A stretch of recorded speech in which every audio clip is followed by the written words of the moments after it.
So, Hello and welcome to the Football Parliament podcast, your one stop destination for your football debates, opinions, and discussions. We are about 20 days away from the beginning of the 2021-22 Premier League season. We're extremely excited, and today we've got a Premier League related video for that as we look at each Big Six club and one or two signings that they should make before the end of the transfer window to achieve whatever aims they might have next season. You could say reaching top four for clubs like Arsenal, Tottenham, definitely challenging for the title for clubs like Manchester City and Chelsea.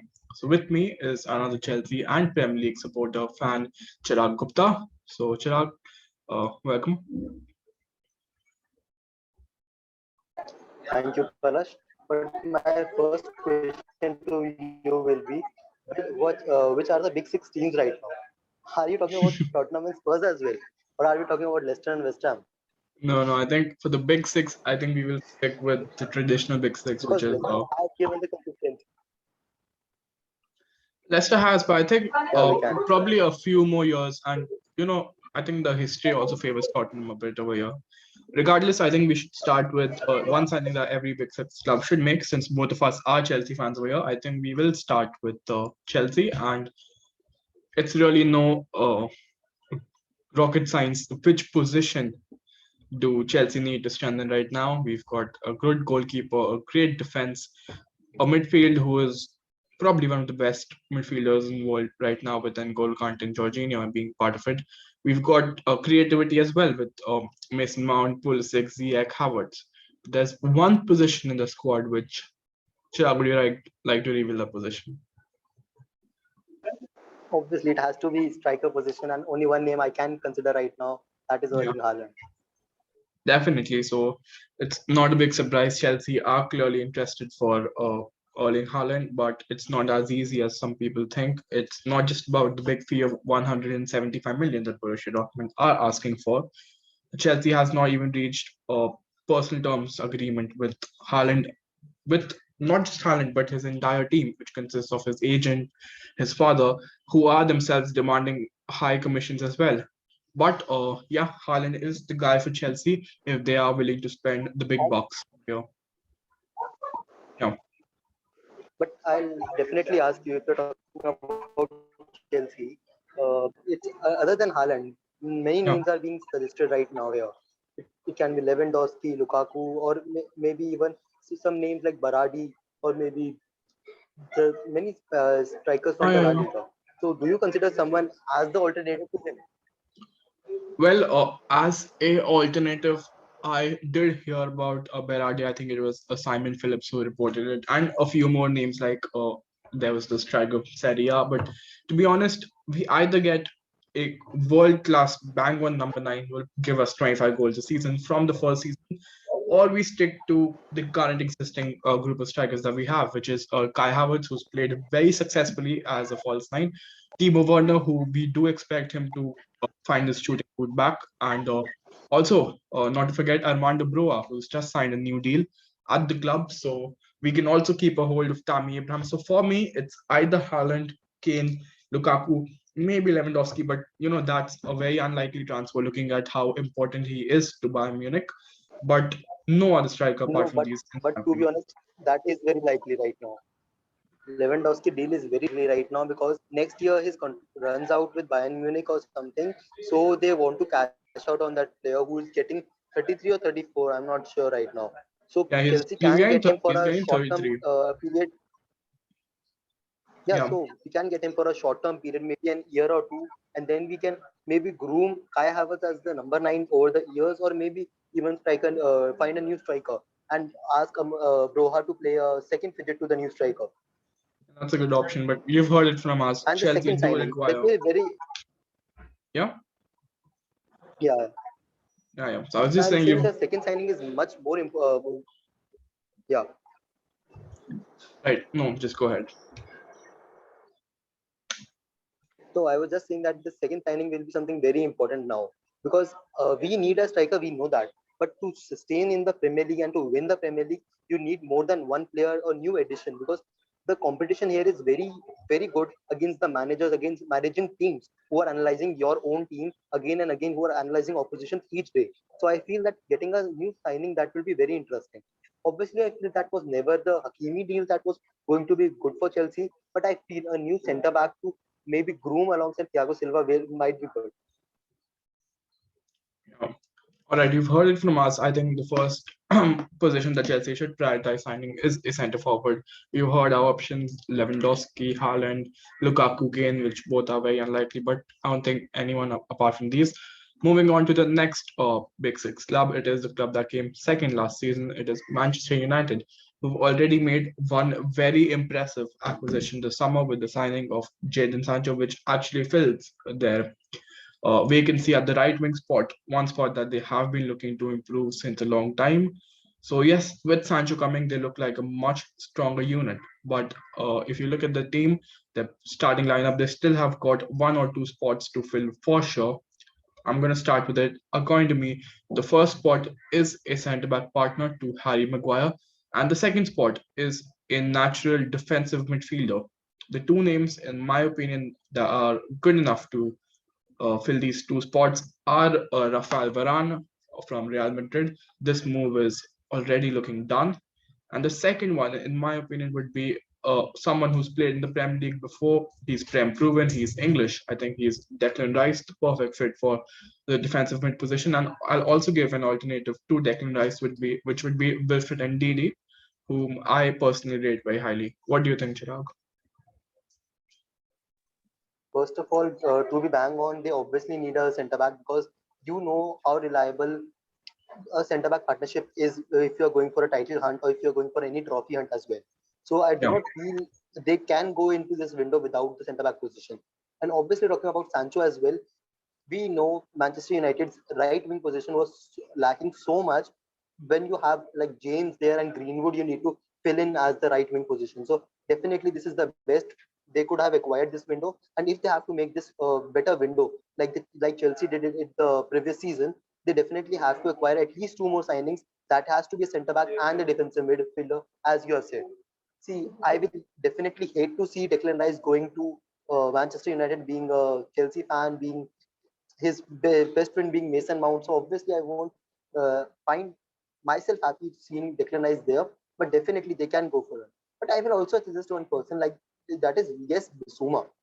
Like that guy was linked to many top six clubs when the season was about to finish the previous season. I do not know why Manchester United are not eyeing them because you cannot go with a partnership of Fred and Pogba and the defensive midfielders or with a McTominay. Like Manchester United fans themselves hate them so much, and they realize how much they need a defensive midfielder. I'll say they can even go for a Chouameni, or I have heard talks about Camavinga. But are these Premier League ready? I really don't know about these two guys. Yeah, I completely agree. I think right this season, what really stopped Man United was the midfield pivot of Fred and McTominay. It almost seemed at points like those two players were playing the role of one single player, which could easily be replaced by someone like a Declan Rice or Bissouma, as you mentioned, or even Ndidi. And that will give them the space to accommodate the extra midfielder. You could think of something like a midfield trio of Rice, Pogba, and Fernandes would actually be very deadly.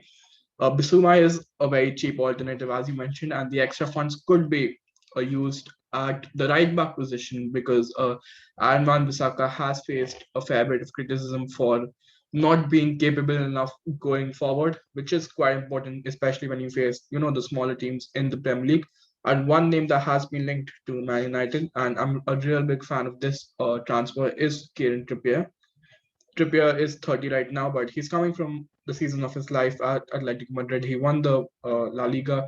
He's played now, I think, 2 seasons under the best defensive coach in world football. So he's solid defensively. He's extremely good going ahead. He would be a good step improvement from Wan-Bissaka.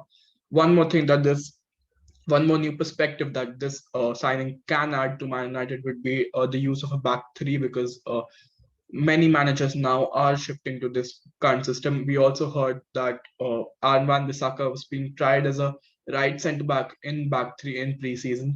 So if something like this materializes, they've already got two quality centre backs in Maguire and Varane, hopefully for them, and Bissaka with Trippier playing his preferred right wing back position, they could look like a real threat. So with Man United, you've heard it from us. We recommend them a centre back, a defensive midfielder, and for me, I think Trippier if they've got the extra funds to spare. Moving on to the current Premier League champions and the runners-up of the UEFA Champions League. Feels very nice to say this. It is Manchester City FC. Chirag, which particular position comes into your mind when you think of Manchester City?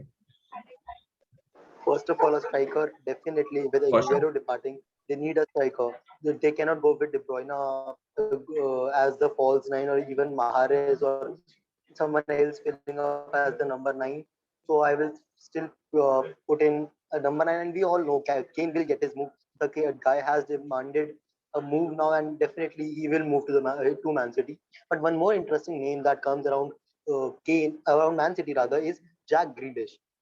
First of all, I don't know where is Man City getting so much fund right now, because they are spending like 100 millions every window, minimum of 100 million every window. So I really don't know where are they getting funds from. And also one more position I feel is defensive midfielder. If they need a backup for Rodri or not, because Fernandinho obviously is a very good backup to him, but is Rodri the perfect one? We saw Pep Guardiola not going with either Fernandinho or Rodri in the Champions League final. So definitely one position is there that they might go for a player, and maybe even a fullback, because we know how much Pep Guardiola loves to get fullbacks. He does not care which fullback he has right now. He just wants to get the best fullback he has right now. But definitely, maybe a left back just to accommodate or to better Mendy on the left hand side. So I can priorities. For sure. I think a left back is a position that's been a player has been linked to Manchester City for a good season or two now. Uh, Harry Kane is a very, you could say, predictable transfer over here because he clearly wants out of Tottenham. He clearly wants to win trophies, and trophy that at Manchester City is almost a guarantee. They end up picking one or two every season now. There are no more likely destinations for Kane. I don't think Real Madrid are in the hunt for striker. Neither are PSG, Chelsea. Daniel Levy won't sell Kane to Chelsea. So yes, this move looks very likely. As of Jack Grealish, Aston Villa have already signed Emiliano Buendia. They're also looking for Emil Smith Rowe. They're looking for one or two more offensive minded players, which could hint that they are preparing to set for life after Jack Grealish, who's been instrumental for Aston Villa. I think he's had the impact that he's had at Aston Villa over the last two seasons in the Premier League is unmatchable for sure. Moving on from Manchester City to Liverpool, who've already made the signing of the centre back Ibrahim Konate. It looks like a very deadly centre back pairing of Van Dijk and Konate. But one major position that is in scrutiny right now is uh, the midfield position because they've already sold Jorginho Wijnaldum to PSG. And there are also rumors of Jordan Henderson not being offered a new contract. Regardless of the Henderson situation, they clearly need one or two midfielders to strengthen the ranks. And my opinion, the midfielder that I would see fitting in very well at Liverpool is Renato Sanchez, the one from uh, currently plays at Lille, had an amazing Euro 2020 and is still very young. He's great on the ball, has got great work rate. I think he can play both kind of a defensive mid, but extremely good at a number eight. So yeah, Renato Sanchez is one player that I would recommend signing for Liverpool. What about you, Chirag? Definitely, they need a centre back, I'll say, because obviously for Roberto Firmino, they have already got a replacement in form of Jota, who can fill in as a complete number nine if he wants to play at his best, and maybe Salah and Mane to bring on the wings, because they are very solid. But do they have backup for their wingers? I really doubt so. The quality backup, when you talk about clubs like City, Chelsea, you will find a very big name sitting on the bench every week that might not be able to even come out as a substitute as well. But definitely, I'll see them. So, one question I had from you is: can see Liverpool shift to a back three with the signing of Konate now? Because you already have two young centre backs in Williams and the two Williams, I guess, and then you also have your returning injured players. So can you see, because Trent gets the most gets benefited most from a back three, and we know Robertson is also very good when they go forward. This also helps them to compensate the midfield position, because only two midfielders, then you only play two midfielders or two holding midfielders, and definitely wing backs help you in midfield as well. So can you see a back three for Liverpool this season? Uh, on paper, it looks like a good idea, but I'm not the manager where Jurgen Klopp is. He plays a very fixed system for his team. The system hasn't changed when they won the Premier League, when they won the Champions League, and even when they had the low of last season. So I don't really see Klopp as a manager doing that. I think Robertson, as good as Robertson and Trent are going ahead, they really do well as fullbacks. They will do as wing backs, but we shall see. Regardless, I think for Liverpool, a midfielder is very important. One more thing that I would see is Sadio Mane, Mo Salah. They're probably the best wingers in the Premier League. But if I were Klopp, I would be looking at how blunt, how ineffective they were at times last season, and you could say that the teams have understood how both of them play. This is something that has been put against them. So I wouldn't rule out signing another winger or another forward just as of yet. I think that would definitely be a good option. I'll just add one more point. Liverpool fans are Yeah, just waiting for Mbappe, because if Mbappe is closer to any Premier League club, it is Liverpool as of now, because yeah. they are eyeing like Mo Salah going to PSG and Mbappe coming to Liverpool. Do you see this happening in this window or in the January window as well? Or we need to wait at least 2 or 3 seasons for something of that to happen? Well, Mbappe, this window is definitely, I don't see him moving out of PSG. The kind of squad that they are building at Paris is amazing. They've probably going to the tournament as the favorites to win it. I'm talking about the Champions League. They've got a quality squad all round. I don't see Mbappe to Liverpool happening this window. I don't see Mbappe moving out in the January either. Mbappe, if he does move out, I think it most likely be to Real Madrid, because the kind of player Mbappe is, the kind of heights he's been deemed to reach to. I think a club like Real Madrid, a move to Real Madrid would be very necessary for if he wants to enter the brackets of Cristiano Ronaldo and Lionel Messi, which is something that people do expect of Mbappe in 10 years' time. So, no, I don't see Kylian Mbappe moving to Liverpool. I don't see him moving anywhere this summer. I see him moving to Real Madrid, something like next summer. But moving on to the next Big Six club, which is Arsenal, should be very lucky to be counted as a Big Six club after the kind of football they've been playing last season. Uh, Definitely, I'll just like to take over. Like, if you want to talk about Arsenal, according to me, if after Manchester United, some club is doing smart business right now, is Arsenal. Like they are putting in numbers and players that are best for what their club needs right now. They have almost completed a deal for Ben White, because they definitely need a centre back right now, and I feel that a centre back is the necessity. They have gone for Lokonga, and they have also gone for Somare. No, Somare is gone for Leicester. So sorry, but they are getting for players that they need in their lineup right now. The only position I feel right now they need to strengthen is the center attacking midfield position. I definitely trust Smith Rowe as the starter for them, but definitely not if they are hunting for a top four position. They need a solid player who can play as them. Obviously, Awar is one guy who's been linked with them the whole time, but that is not happening with Arsenal already making some signings. One name I will mention here is the Italian guy. It was Paredes. Oh, just Locatelli. Sorry, Locatelli's move is being eyed by Arsenal very much, because Juventus is not able to get a deal for Locatelli as of now. And if Juventus are to miss him, I am sure Locatelli will go for Arsenal will go for Locatelli, and that will be one of the best signings I would say this summer. I agree. I think Arsenal have rather done very good business. Something that people don't recognize. Okay, 50 million for White would be, or you could say, a little overpriced, but the 50 million price tag In this shouldn't. Yeah, it is that, but the 50 million price tag shouldn't divert people from the fact that White is actually a very, very good defender. I mean, if Arsenal was signing the same, I've been seeing people discredit Ben White for the 50 million fee. I mean, Ben White's got nothing to do with the amount. Uh, if the same player was being sold at something like 20 million, people would be calling this a bargain or the signing of the season. So yeah, I think the fee is a little bit overhyped, but Ben White as a player is extremely good. He's very good aerially. He's very, very good on the ball. One of the best passers from out the back in the lead squad last season. He can play as a defensive mid as well, right back at times. They've also signed a left back who also scored in one of the pre-season friendlies, if I'm right. Uh, Nuno Tavares. yeah, right. You're right. And so yes, I'm very impressed by Arsenal this summer.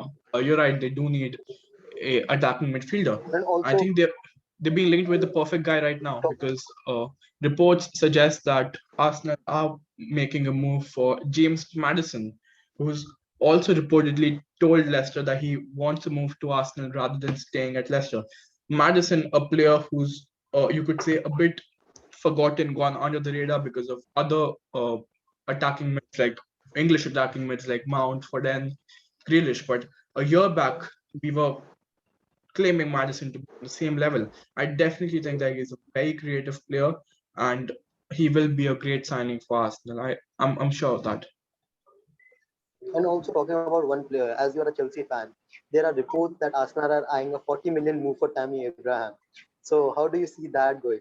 Because obviously, see, Aubameyang Uh, is aging, and Lacazette only the sole striker. I cannot rely on him if I want to go in the top Lacazette, I four. think, is actually on the exit doors as well. I've heard rumors of Lacazette leaving. And Aubameyang, yes, he's aging. He wasn't himself last season. Is it just one bad season or, you know, permanent shift on class? We'll see. But yes, 40 million for Tammy Abraham. I've heard many Arsenal fans say that it's too much. In my opinion, that's something around the right fee. 35 to 40 million is something that would definitely demand for a player who's been the top scorer of a club for 2 seasons in a row now uh, at Chelsea. So he's a proven goal scorer. Yes, his all round game isn't that good, but he can definitely develop that as well. We saw shades of that because his assist tally this season was rather more impressive. And I do agree that most of it did come against lower division teams in the EFL Cup and the FA Cup. But yeah, Tammy Abraham to Arsenal does make a lot of sense to me as a Chelsea fan because I wished best for Tammy too. And I don't really see But Tammy getting Arsenal fans are just so worried after the Willian move. The last Chelsea player to yeah, move to Arsenal. I really that's don't true. know if they really want a Chelsea player now. Actually, we're giving them advices for players that should get in. They should firstly get rid of Willian because I don't say this for many players. I definitely don't say this for many players, but according to me, Willian's finished. He's really finished when it comes to Premier League quality. We saw him being overweight last week, and the way he played in the Premier League last season was extremely disappointing. And yeah, I think they're giving him a lot of check right now as well. So yeah, this is one area that they should look into. Uh, do we have any more big six clubs left? I think Spurs. Spurs. Okay. So after spending three-fourths of the window searching for a manager, getting rejected after the other, Spurs will finally focus on players. So which are the few No, no, no. players Now that we? Spurs are on a streak of being rejected by players. Yeah, yeah. Which was the player that I got rejected to? Yeah, Gunde, right. Gunde, Gunde. Gunde. Yeah, yeah. I said we actually accepted the bid for Jude Gunde, but the player rejected the club altogether. So yeah, Obviously, this then you gives have other London clubs, the better London clubs. Obviously, Chelsea eyeing for you. You are never going to Tottenham any day. For sure, for sure. This actually gives us a hint that the players that Spurs will acquire this summer, maybe the coming summer, won't exactly be of the top-notch quality. I won't see Spurs getting players that have also interest from other clubs like Chelsea, Man City, PSG. So we will have to dip in a bit lower to look at the players that will fit in at the Spurs. So any position of weaknesses, according to you, there will be many, but which ones stand out? Obviously, a striker. Obviously, a striker first of all, because Harry Kane's will be uncertain, and it could be a move that could happen even on the transfer deadline day. You won't be able to replace him on the very last moment. And obviously, we know Spurs are lacking of second striker as well. Jose Mourinho was like begging for a second striker, and he was not getting a striker during his reign as well. So definitely, I feel a second striker is also important. Maybe signing two strikers in the same window is will be the key for them. And some other positions I feel is maybe a right back as well, because Aurier is dipping down in form, and maybe to partner their new Spanish left back, they need some enforcement on the right side as well. So maybe a right back. I really don't know how many positions should I even name. Gareth Bale is gone, so right wing is also a concern now. There's a lot of deals going on, but obviously they have now sold Lamela as well, but gotten a very good young Spanish player, I will say, in form of Ruiz. But yeah, I think Tottenham has to do a lot this window, but they won't be having the time, the funds to even execute what they want now. You're right. Two players that have been linked to Spurs, though, that do make a lot of sense to me, especially strengthening their defense after they conceded a hell of goals last season. I think it was something like 45, 46, which is quite a high number. The first one comes between the sticks as Hugo Lloris has been underperforming his XG. He has shown shades of slowing down, and his contract too expires, I think, the end of next season. So the first player that they are being linked to is Atlanta goalkeeper Luigi Golini. I've not seen a lot of him, and I've not seen any of him, to be honest. I've not heard a lot of him, but he is a former Aston Villa goalkeeper. So yeah, keep an eye out on him. And the second one is a defender that I've seen him and I've heard a lot about him is Christian Romero, again from Atlanta. This is a player that has attracted interest from clubs like Barcelona, PSG. So you could be aware of the quality that player possesses. And I have seen him; he's quite good. I think choosing Spurs right now over some other suitors like potentially Barcelona or even his current club Atlanta would be a bit of a downgrade for the player. But I really think that if Spurs manage to get him, it'll be a great signing. Yes, I think that's all from the video, because we have covered all the teams that were big enough, according to me, or financially big enough, as we say in the Premier League. So definitely, and I feel that Premier League is getting very competitive day by day. They have the potential to beat any team in the world right now. No more Spanish giants, no more German giants as of now. For me, I feel English clubs have that all to make another all English final in the coming years. That's all I can say. Yep, that's it for today's video. Thank you for listening if you're listening till the end. And for more top quality football content, keep listening to the Football Parliament podcast. Thank you for tuning in.